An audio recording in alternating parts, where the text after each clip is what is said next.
Now, there are a lot of changes going on in our world nowadays, and you can look at it as a pain in the butt because they just don't make that stuff like they used to anymore. Or you could look at it as an opportunity for you to get something better than you had before, an opportunity where you see to make more money than you have before because new things, new industries, new businesses are popping up all over. Now here's a segment I want to tell you about the economy that's really changing dramatically. You probably noticed it right in your neighborhood. Is food, the way we're getting our food. I used to have these big trucks and the groceries, the food, the fresh food used to come from Brazil and all over the world. Now everybody wants local food and they want it organic, none of this pesticide stuff and everything. So this business is really popping up all over. I mean, farmers now too can make more money. Before you had to be in the agribusiness and be a big farm because you had to sell lots of stuff because you made very little money. I mean, like on $1, the farmer would get like 7 cents. Well, now with local organic food, even growing right in your backyard, you could sell it to neighbors who want local food. You could sell to restaurants who want local food. And that way you'll be getting like not 7 cents, but 70, 80, 90% on the dollar, And that's why this is changing, and that's why it's an opportunity. Plus, as these grow, see, people now want these fresh foods locally grown. They want to wait 6 months for it to come from Brazil or whatever. They want it locally. So they're starting to grow more locally. I mean, there's some areas like in Washington, D.C., we do not even have enough land for people to grow this stuff. It's booming so much, and so the farmers are making money on it. And then restaurants are even starting their own farms because every fancy restaurants wants their own fresh vegetables grown in the area, so they don't have to rely on anybody else to do it. See, that's what's going on. So now, see, what I see, there's other businesses within that. You don't like digging in the dirt or something like that? Well, here is somebody I recently interviewed that started a business of being a middleman. So if you want fresh vegetables and you don't want to know how to find them and even bother going to the farmer's market or something, he's got a delivery service. That goes out, finds the vegetables, makes a deal with you, and then gets it and delivers it.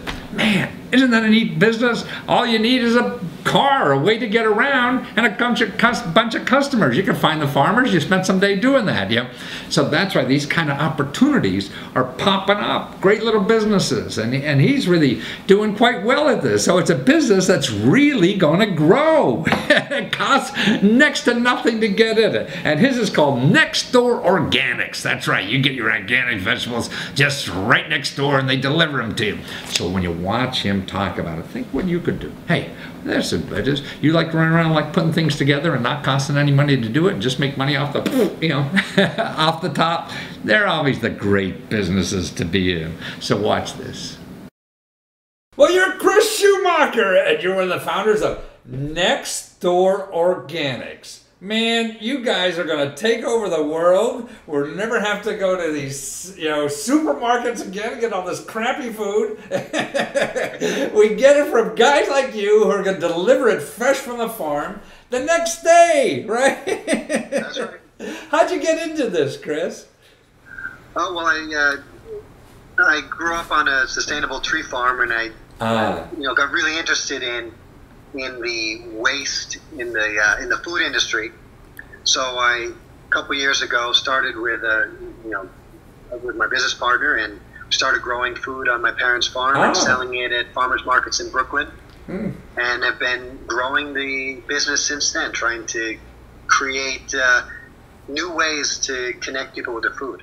But in addition to that's a farmer market, but now you're involved in the other side of this fresh business with it's called the Community Supported Agriculture, or CSA. And what's the theory behind that? What is that all about? Well, the CSA, the traditional CSA, Community Supported Agriculture, is where the community or the food buyers subsidize the risk for the farm by paying in advance. So usually the traditional model, they pay $600 to $1,000 in the spring, and they get a share of whatever crops are grown on the farm. So our model, which is an alternative CSA, we take the risk ourselves, and the consumers or whoever is being the community doesn't really have to take that risk. So we let them buy on a membership program, and any week that they want to cancel or postpone, if they're going on vacation, they can, they don't have to pay for that week, or they can cancel at any time. So we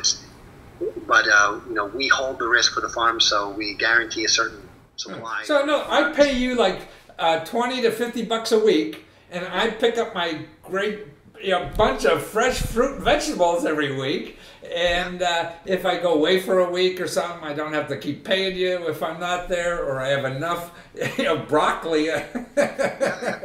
Broccoli or kale or whatever season. But also you have a shopping service for this is all local food. So when we go to a CSA, we're buying local stuff like down the street. So it comes off the farm one day and I get it the next day, right? Exactly. I mean, in addition to the stuff that's pulled right out of the ground, we also have, local food artisans who make, different sauces, breads, any kind of prepared shelf-stable food. I see. That's made all within, the community. So it's like the same stuff I'd see at a farmer's market, all the other stuff there, even eggs or something. You see at the farmer's market in one place. Yeah, so I could go online now and do it from you, and you either deliver or I go to a local place and pick it up or whatever, right? Exactly. So when you log in, you would see your pickup locations or your delivery times for your neighborhood, and you just select your membership based on that. That's right. So there's no commitment. I'm just committing a week at a time, per se. So exactly. 1 week at a time. So $20 minimum. Yeah, so I could test you for $20 and get at least save a trip to fighting the carriages. You'd rather like to go to the farmer's market yourself after a couple of weeks. No problems. And it's all really local community farmers, right? So, I mean, these are not people in the middle of Iowa giving me food in New York City or anything like that. Right. This is all, this is all within, say, 100 to 200 miles. Wow. So it's really supporting. A lot of it is much closer than that. So that's about so it's giving your money also to your local neighbors, as opposed to the guy in Iowa. I don't know at all. He's not getting much of it anyway. Now you're saying that community farming like this, the farmer gets how much again? In our case, I would say probably close to 70 cents per the dollar. Wow. And in Iowa, when I'm buying food from them, how much does the farmer get there? Yeah, 6 to 10 cents. Wow. It's very little. I mean, there's several chains in between, and it's wholesale price to the difference between the wholesale price and the retail price is extreme. So what you're also doing then is making farming more profitable for farmers, and we could have more farmers around our area because there's going to be more money in it because they'll get more money than the people in Iowa only get 10 cents. Everyone who has land could be a farmer. So in other words, basically, I could take my backyard, I got maybe a quarter of an acre here, and make it profitable to sell some, fresh fruits and vegetables to you guys even, right? Yeah, of course. And you'd sell it to my other neighbor who's, too lazy to come over and see that I have it here. Right. And I got a profit-making backyard instead of paying some guy to cut the lawn. Yeah, exactly. Yeah. But another figure you told me earlier is that, the organic farming produces like $100,000 an acre. Yeah. Wow. It's a lot of work. Yeah. It requires planting things close together. It requires, big tractors don't work. It requires hand tools and old-fashioned techniques, but actually, techniques that have been reinvented recently. I see. So they've been there's been a lot of activity on the high yield, small scale farming. $100,000 an acre. I mean, that's better than putting up condos, man. If I'm going to make that kind of money. and you were saying earlier that maybe a farm in Iowa or whatever, they're lucky to make $10,000-$15,000 an acre, right? Yeah. Yep. Wow. I mean, that's what a waste of land. I mean, if we could make $100,000 out of it versus $10,000 or $15,000, man, that's amazing. And plus the transportation costs, you're cutting that out, right? Exactly. I mean, I think the average. Well, I don't want to quote a real number. Right, doesn't matter. It's Really. over 1,000 miles is the average transportation time for transportation distance for food in the U.S. Wow, 1,000 miles. And so maybe 10 miles away, I'm getting fruits and vegetables that were picked yesterday, and I get them on the table today. Exactly, they were picked for you. Yeah, because I know Chris is there. Yeah, I mean, because we send the farmers the list, so they pick, what has been sold. So we know what's actually been picked has been picked for you as a customer. I see. So you even know ahead of time what's available, and yeah.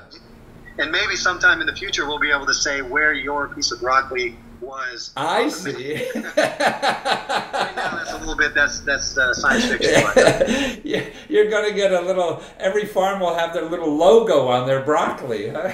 Yeah. Someone told me Idaho, they wanted to stamp a seal on every potato that came out of there or something like that. Well, this is wonderful. And you're a bright guy. I mean, you got an MBA and you're a farmer now. Yeah. Yeah, it's a big industry, and I think the MBA came in handy. Right. Exactly. That's what you're missing. But I mean, you have a sense for the agriculture because your family business is in that, and it's just great to see young people like you involved in an important part of our society, which is food, instead of living it all to these conglomerates who've never tasted any of this stuff anyway. They just eat at 4-star restaurants that's getting local food like you. These guys never eat their own food. They're getting it for places like you, and you can give that wonderful flavor, taste, and particularly, God, helping local communities, be sustainable by having local food, so we don't have to worry about the next hurricane in Iowa. Exactly. And to find you, Chris, we go to where? www.nextdoororganics.com. Nextdoororganics.com. If you're in Brooklyn or Manhattan right now, that's how to find you. If you're trying to find similar places around the country, you would search for what? Community-supported agriculture? Is that what it's called? Community-supported agriculture, CSA, or an alternative CSA programs. I see. Because you're really an alternative. The basic one is you give a bunch of money up front. But the alternative ones, like you, give pay as you go or whatever. Right. And if you usually the traditional ones are supporting one farm. I see, right. And if you really have a farm that you want to support, then that's a great program to do. But our method is maybe a little bit more convenient for most people. Right. Well, wonderful. Okay, so go to Next Door Organics, find out about Chris and what CSAs are all about. Thank you, Chris. Thank you. See? And if you go in this kind of business too, you'll get wonderful, fresh, organic fruit and vegetables or whatever every single day. See, there's, the changes in our society always create wonderful opportunities, and that's the fun part.